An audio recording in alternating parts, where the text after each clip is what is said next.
तो ये जो हमारा देखे हुए कि माँ बाप है ना, जिनको हमारा जन्म दिया, हम लोग देखते हैं इनके साथ रहते हैं, वो हमारा सुख दुख बांटते हैं, तब भी हम लोग नहीं जानते कि वो भगवान है, लेकिन वही भगवान है। और इसलिए पहले गुरु तो माँ है, उसके बाद पिता है, उसके बाद गुरु आता है। इसलिए आदि गुरु माता बंदी पितारी चरण। तो आदि जो गुरु होता है हमारा माँ होते हैं, आदि गुरु सबका। इसीलिए माँ को रोज उठ के माता पिता को प्रणाम करिए, उसमें आपका सारे दोष खंडन। अगर कोई दूर है, माता पिता के पास नहीं है, कम से कम फ़ोन में प्रणाम बोल दीजिए, माता जी प्रणाम। कोई कर्म, अभी कली युग है, हम लोग को अन्नगत तो प्राण है, हम लोग तब कैसे करेंगे? क्यों? हम लोग का भी कर्म।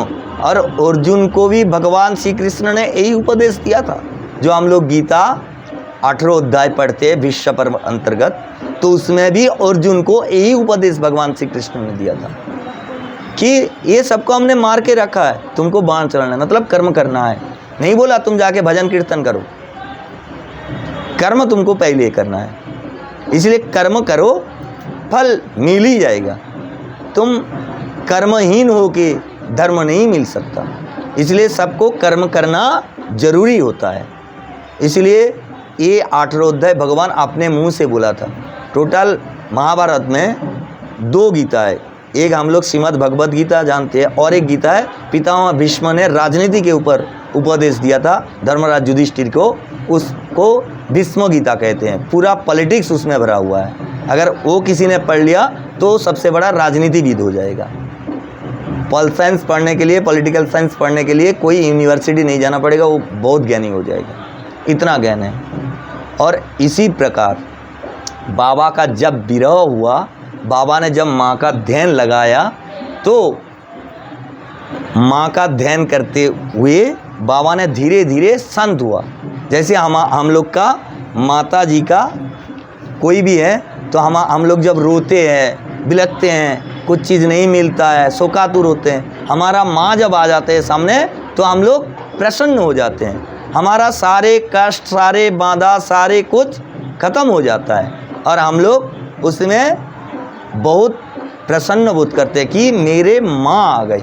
और माँ को हम लोग पूरा दुख, पूरा सुख बोलते हैं, ये माँ हमारा ये स्थिति थी।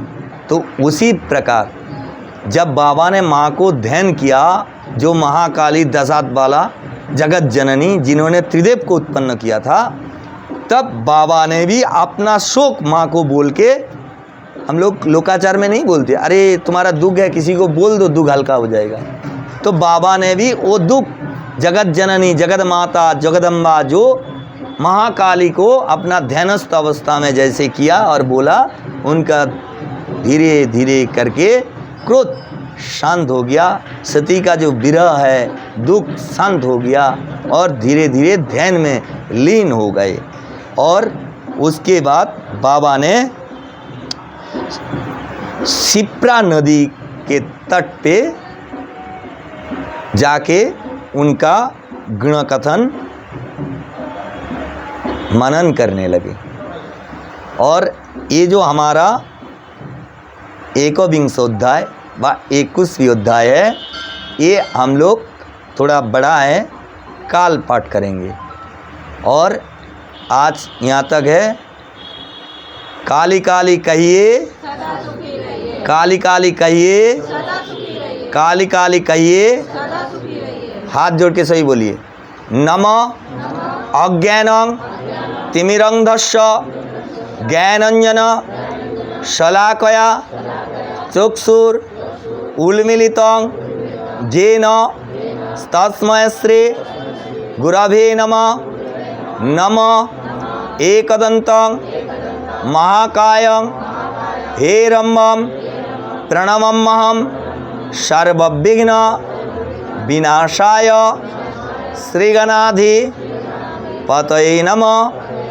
नमः जयंती मंगलाकाली भद्रकाली कपालिनी दुर्गा क्षमा शिवा धात्री स्वाहा सदा नमस्तुते।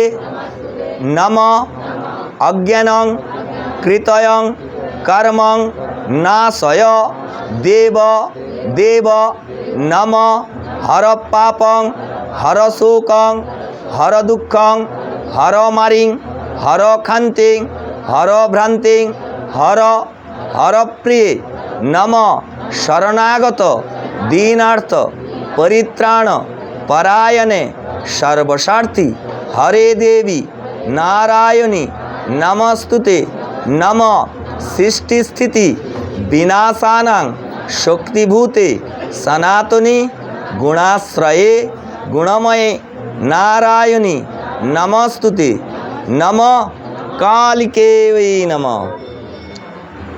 काली काली कहिए, काली काली कहिए, काली काली कहिए, जय जय महाकाली।